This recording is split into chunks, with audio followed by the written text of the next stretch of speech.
পিঠে পুলি মালপোয়া এগুলো শুনলে কেমন নস্টালজিয়া হয় না? নস্টালজিক ব্যাপার, আমার ক্ষেত্রেও তাই। নমস্কার সকলকে, আমার চ্যানেলের নতুন একটি ব্লগে সকলকে জানাই অনেক অনেক স্বাগত। সকলের কাছে একটাই রিকোয়েস্ট, প্লিজ পুরো ভিডিওটা দেখবেন। আজ আমি বানাতে চলেছি মালপোয়া, একদম ঘরোয়া উপকরণ দিয়ে ইজি প্রসেসে। তো চলুন স্টার্ট করা যাক।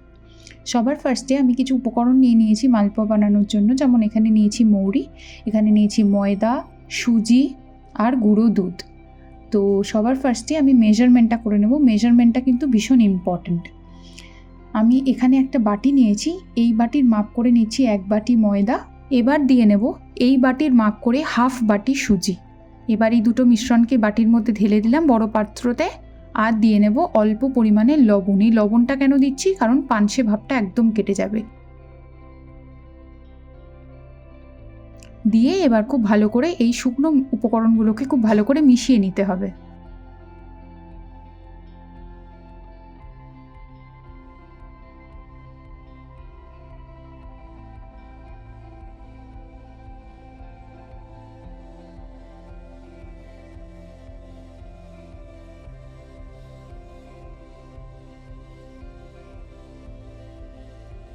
মেশানো ভালোভাবে কমপ্লিট হয়ে গেলে এবার আমি দিয়ে দিচ্ছি গুঁড়ো দুধ। গুঁড়ো দুধটা একটু বেশি পরিমাণে দেবো, প্রায় বড় চামচের 3 চামচ মতো। এবার আবারও সব কিছুকে খুব ভালো করে মিক্স করে নিচ্ছি। শুকনো উপকরণগুলোকে খুব ভালো করে মিক্স করা যখন হয়ে যাবে, দেখবো মিক্স করা আমার পুরোপুরি কমপ্লিট, তখন আমি এই মিশ্রণটা কিন্তু আজকে দুধ দিয়ে গোলাচ্ছি। আপনারা চাইলে জল দিয়ে গোলাতে পারেন, তবে দুধ দিয়ে গোলালে কিন্তু তার স্বাদ হবে আলাদাই।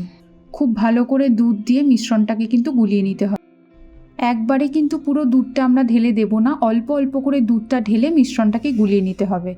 আর গোলানোর সময় একটা কথা মাথায় রাখতে হবে, কোনো রকমের যেন লাম্পস বা দানা ভাব না থাকে, ডেলা ভাব যেন না থাকে। সেগুলো কিন্তু দরকার হলে হাত দিয়ে গোলাতে পারো, কিন্তু কোনো রকম যেন ডেলা ভাব না থাকে। খুব ভালো করে মিশ্রণটাকে, আমি এই জন্যেই অল্প অল্প করে দুধ দিতে বলছি আর গোলাতে বলছি, তার কারণ কি, যেন ভেতরে কোনো রকম ডেলা ভাব না পাকিয়ে যায়। খুব ভালো করে মিশ্রণটাকে গুলিয়ে নিতে হবে, আবারও বলছি, যেন কোনো রকমের কোনো লাম্পস না থাকে। আমিও কিন্তু খুব ধৈর্য নিয়ে সময় নিয়ে অল্প অল্প করে দুধ দিয়ে গুলিয়ে নিই।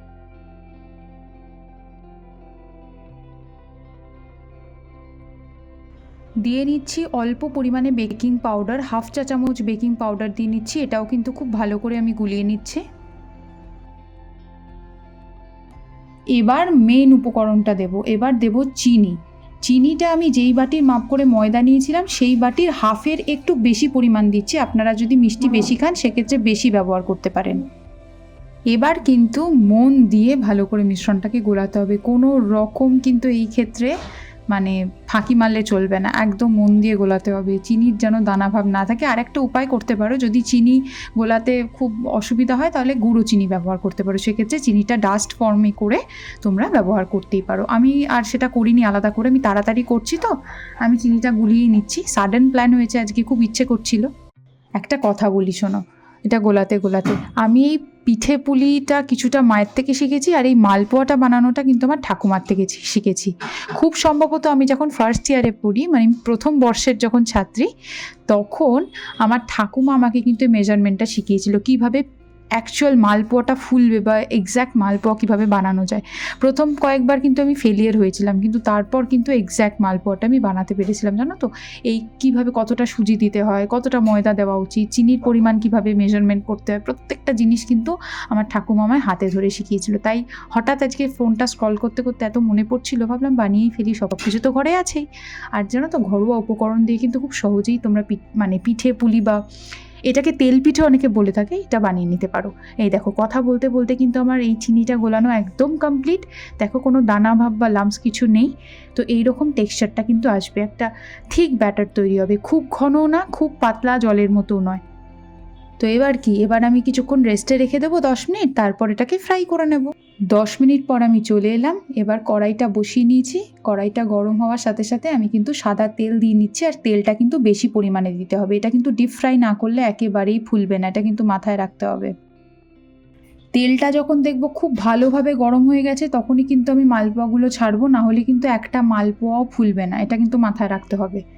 তো তেলটা খুব ভালোভাবে গরম হয়ে গেছে। এবার এই ডাবু হাতাটার সাহায্যে, এরকম গোল মতো একটা হাতা নিয়ে নিতে পারো তোমরা, বা কোনো রকমের পাত্র যেটা গোল যেন হয়, নিয়ে এখানের থেকে মিশ্রণটা তুলে নিয়ে আমি কিন্তু তেলে ছেড়ে দিচ্ছি। আচ্ছা, ছাড়ার সময় মাথায় রাখতে হবে গ্যাসের ফ্লেম যেন একদম হাই থাকে। ঠিক দেখো এরকম ফুটবলের মতো ফুলে উঠবে, আর তেলটা কিন্তু পুরো এরকম ছড়িয়ে দিতে হবে। এরকম ছড়িয়ে দিলে এরকম ফুটবলের মতো যখন ফুলে উঠবে তখন তোমরা গ্যাসের ফ্লেমটা মিডিয়াম করে এপিট ওপিট করে ভালো করে ভেজে নিও। যদি হাই ফ্লেম করে ভাজো তাহলে বাইরেটা লাল হয়ে যাবে কিন্তু ভেতরটা কিন্তু কাঁচা থাকবে, এই জিনিসটা কিন্তু মনে রাখবে সব সময়। তাই মিডিয়াম করে কেন ভাজি আমরা, যাতে ভেতরটা খুব ভালো করে ফ্রাই হয়ে যায়, কুক হয়ে যায়, ঠিক আছে? এটা কিন্তু মাথায় রাখতে হবে। দেখো প্রত্যেকটা মালপোয়া কিন্তু আমার ফুলছে। আমি এমনভাবে ব্যাটারটাকে মিক্স করেছি, মিক্সিংটা খুব ভালো হলেই কিন্তু মালপোয়া ফুলবে, নাহলে কিন্তু মালপোয়া ফুলবে না। একই প্রসেসে আমি কিন্তু প্রত্যেকটা মালপোয়া ভেজে নিচ্ছি, আর প্রত্যেকটা মালপোয়া দেখো টোপ টোপ হয়ে ফুলে উঠছে, পুরো ফুটবলের মতো ফুলছে। সুতরাং প্রসেসটা মেনটেন করলেই কিন্তু মালপোয়া ফুলবে, আর মালপোয়া খেতেও খুব ভালো হবে। তো এক এক করে দেখো আমার কিন্তু সমস্ত মালপোয়া বানানো কমপ্লিট। একদম ইজি প্রসেসে আমি আজকে রেসিপিটা পুরোটা তোমাদের সামনে তুলে ধরেছি। তোমাদের ভিডিওটা কেমন লাগলো অবশ্যই আমায় কমেন্ট করে জানিও, একটা লাইক কমেন্ট করে পাশে থেকো এই অনুরোধ করব। আর চ্যানেলে যারা নতুন তারা বেল আইকনটা প্রেস করে দিও, যাতে আমি নতুন ভিডিও নিয়ে আসলে তোমরাও খুব তাড়াতাড়ি জানতে পারো। তো আজ আমি ভিডিওটা এই অবধিই রাখছি, দেখা হচ্ছে আবার খুব তাড়াতাড়ি নেক্সট একটা ব্লগে। Till then by.